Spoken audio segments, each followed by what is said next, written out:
Hello everyone, welcome to my channel.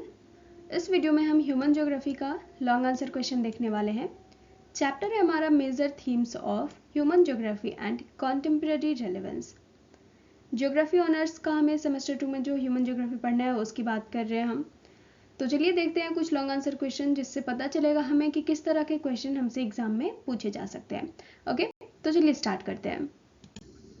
सबसे पहला question है हमारे पास, what do you understand by stop and go determinism और neo determinism in human geography.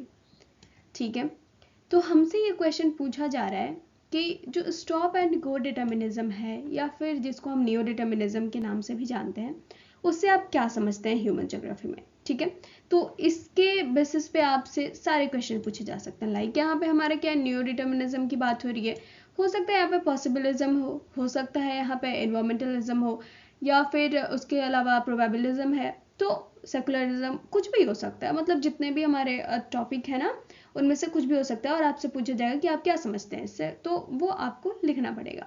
ठीक है, सबसे पहले तो यहाँ पे अगर स्टार्ट करने की बात हो गई तो आप कैसे स्टार्ट कर सकते हो कि आखिर हमें इसकी ज़रूरत पड़ी क्यों। ठीक है, कि किस तरह से चीज़ें स्टार्ट हुई हैं। जैसे मैं स्टार्टिंग में बताती हूँ ना, कोई भी टॉपिक स्टार्ट करने से पहले क्या होता है चैप्टर में, कि उससे पहले हम कुछ चीज़ें, जो बेसिक चीज़ें होती हैं वो जानते हैं। तो उन बेसिक चीज़ों को आपको थोड़ा सा इसमें एज अ इंट्रोडक्शन लिख देना है, एंड देन आप इसको डिस्क्राइब कर सकते हो।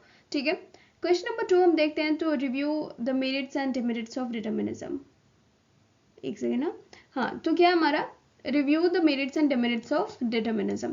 तो आपको क्या करना है, बताना है कि जो डिटर्मिनिज्म है उसके मेरिट्स एंड डिमेरिट्स क्या हैं। उसके जो अच्छी चीज़ें होती हैं, जो गुण है उसके, और अवगुण है उनमें, वो तो बताया ही क्या होगा ना, क्योंकि उसके जो गुण होते हैं उसके बेसिस पे उसको सपोर्ट किया जाता है। एंड जो डिमेरिट्स होते हैं, उसके जो अवगुण होते हैं, जो लगता है कि हाँ ये चीज़ें नहीं होनी चाहिए डिटर्मिनिज्म में, तो उसको सब लोग क्या करते हैं, क्रिटिसाइज करते हैं। तो यहाँ पे क्या पूछा जा रहा है हमसे, मेरिट्स एंड डिमेरिट्स। तो हम इसे लिख सकते हैं इजीली। हो सकता है आपको यहाँ पे मेरिट्स एंड डिमेरिट्स डिटर्मिनिज्म की जगह किसी और चीज़ का पूछ ले, लाइक पॉसिबिलिज्म या फिर सेकुलरिज्म, जो भी हमारे टॉपिक्स हैं, तो आपसे किसी भी चीज़ का पूछ सकता है। नॉर्मली अगर बात करें तो नॉर्मली हो सकता है आपसे पूछे कि हाँ चलो इस कॉन्सेप्ट को डिस्क्राइब कर दो, काम खत्म। ठीक है, ये क्वेश्चन नंबर 3 है हमारा, explain the concept of possibilism, explain the concept of determinism. क्योंकि हमारे जो टॉपिक्स है ना, जो सब टॉपिक्स हैं, वो यही सब है ही। ठीक है, तो क्वेश्चन भी हमारा कहाँ से पूछा जाएगा, यहीं से पूछा जाएगा। क्वेश्चन नंबर 4 है हमारा, why is the hard determinism not recognised today, explain this ideology with reason. तो यहाँ पे हार्ड डिटर्मिनिज्म की बात हो रही है कि आखिर आज हम इसे उतना ज़्यादा क्यों नहीं जानते हैं, या फिर जो हार्ड डिटर्मिनिज्म है आज उतना ज़्यादा प्रचलित क्यों नहीं है। इस तरह से हमारा क्वेश्चन हो सकता है। एक सेकेंड, या फिर ये हो सकता है कि जो हार्ड डिटर्मिनिज्म है हमारा, उसको आज लोग उतना क्यों नहीं पूछते, आज उसको इतनी मान्यता क्यों नहीं प्राप्त है, बाकी सबको क्यों है। ठीक है, तो आपको ये रीज़न लिखना है कि क्या इसके रीजंस हो सकते हैं। आप लिख सकते हो इजीली। अगर नहीं समझ में आ रहा है, ज़्यादा प्रॉब्लम हो रही है, तो जो डिमेरिट्स हैं, जो क्रिटिसिज्म है, वो हम लिख सकते हैं, क्योंकि उन्हीं के बेसिस पे, वही जो क्रिटिसिज्म है उनके बेसिस पे जो चीज़ें आज नहीं एक्सेप्टेबल हैं वो होती हैं। ठीक है, वो एक्सेप्टेबल नहीं होती हैं क्योंकि उनके क्रिटिसिज्म होते हैं कुछ, तो आप उसे लिख सकते हो। अब उसके बाद है, अब सीधा सीधा एकदम डायरेक्टली पूछ रहे हैं कि what are the criticism of possibilism. ऐसे ही पूछ सकते हो what are the criticism of environmentalism, तो आपको डायरेक्टली क्रिटिसिज्म लिख देना है कि क्या क्या क्रिटिसिज्म है।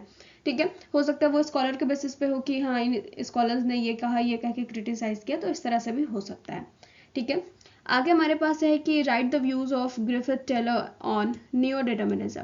एक तरह से और क्वेश्चन पूछा जा सकता है कि आपको डायरेक्टली नाम लिख के दे देगा कि चलो ये स्कॉलर्स हैं हमारे, ये जियोग्राफर्स हैं, और इनके बेसिस पे आप बताओ कि नियो डिटर्मिनिज्म क्या है, इनका क्या कहना था इस आइडियोलॉजी पे। ठीक है, तो इस तरह से पूछे जा सकते हैं।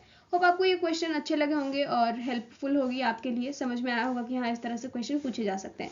और जिनको भी इसके आंसर्स लिखने हैं वो एक बार जा करके चेक कर लो प्लेलिस्ट, मैंने ये जो चैप्टर पढ़ाया है ना, आपको वहाँ से इन सारे टॉपिक्स के, इन सारे क्वेश्चन के आंसर बहुत ही ईजिली मिल जाएंगे। ठीक है, so thank you so much, मिलते हैं नेक्स्ट वीडियो में। एंड अगर अच्छी लगी हो वीडियो, अगर हेल्पफुल होगी, तो please don't forget to like, comment, share and subscribe. Thank you so much.